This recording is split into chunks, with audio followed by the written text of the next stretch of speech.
Hi, good afternoon everyone. I've got a good response to my private videos, so I'm going to be making notes of exactly how many people are interested, and then I'll compile a list and then we'll get on with it.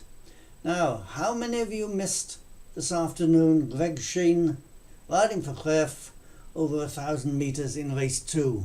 This is what happened. Oak is going to go on to score. Second place will go the way of Calla Lily. Then third place to Alec Noir. Off that one was probably, I think, Armstrong's boy or Quibus. Yes, nice 7-1 winner.